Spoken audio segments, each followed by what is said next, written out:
बीरबल की दानिशमंदी। अली अकबर बादशाह के 9 रत्नों में से एक राजा बीरबल की जहानत, हाज़र जवाबी की कहानियाँ और लतीफ़े बहुत मशहूर हैं। बीरबल की दानिशमंदी ने बीरबल के किरदार को अफसानवी बना दिया। अकबर और बीरबल से मुतल्लिक़ एक वाक़या बहुत मशहूर है। रवायत के मुताबिक एक रात को जब बादशाह और बीरबल भेस बदलकर शहर का गश्त कर रहे थे, दोनों का गुज़र एक हुजाम की झोंपड़ी के पास से हुआ। हुजाम झोंपड़ी के बाहर चारपाई पर बैठा हुक्का पी रहा था। अकबर ने इससे पूछा, भाई ये बताओ कि आजकल अकबर बादशाह के राज में लोगों का क्या हाल है। हुज्जाम ने फ़ौरन जवाब दिया, अजी क्या बात है हमारे अकबर बादशाह की। इसके राज में हर तरफ अमन, चैन और खुशहाली है। लोग ऐश कर रहे हैं।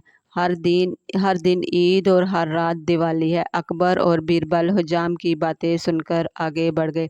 अकबर ने बीरबल से फ़खरिया लहजे में कहा, बीरबल देखा तुमने, हमारी सल्तनत में राया कितनी खुश है। बीरबल ने अर्ज़ किया, बेशक जहाँपना आपका इकबाल बुलंद है।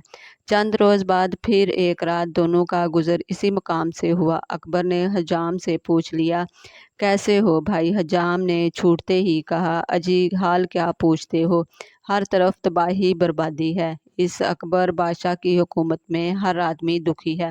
सत्यानाश हो इस मनहूस बादशाह का। अकबर हैरान रह गया कि यही आदमी कुछ दिन पहले बादशाह की तारीफ़ कर रहा था और अब ऐसा क्या हो गया है जहाँ तक इसकी मालूमात का सवाल था। अवाम की बदहाली और परेशानी की इत्तला इसे नहीं थी। अकबर ने हुजाम से पूछना चाहा, लोगों की तबाही और बर्बादी की वजह क्या हुई। हुजाम कोई वजह बताए बगैर हुकूमत को बुरा भला कहता रहा। अकबर इसकी बात से परेशान हो गया। अलग जाकर बादशाह बीरबल से पूछा, आखिर इस शख्स ने ये सब क्यों कहा। बीरबल ने जेब से एक थैली निकाल ली और बादशाह से कहा, इसमें 10 अशरफियाँ हैं।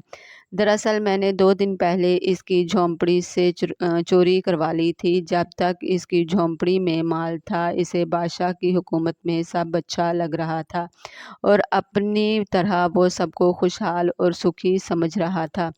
अब वो अपनी दौलत लुट जाने से गमगीन है और सारी दुनिया इसे तबाही और बर्बादी में मुब्तला नज़र आती है। जहाँ अपना इस वाक़े से आपको ये गोशगुजार करना चाह रहा था कि एक फ़र्द अपनी खुशहाली के तनाज़ुर में दूसरों को खुश देखता है, लेकिन बादशाहों और हुक्मरानों को राया का दुख दर्द समझने के लिए अपनी ज़ात से बाहर निकल कर दूर तक देखना और सूरत हाल को समझना चाहिए।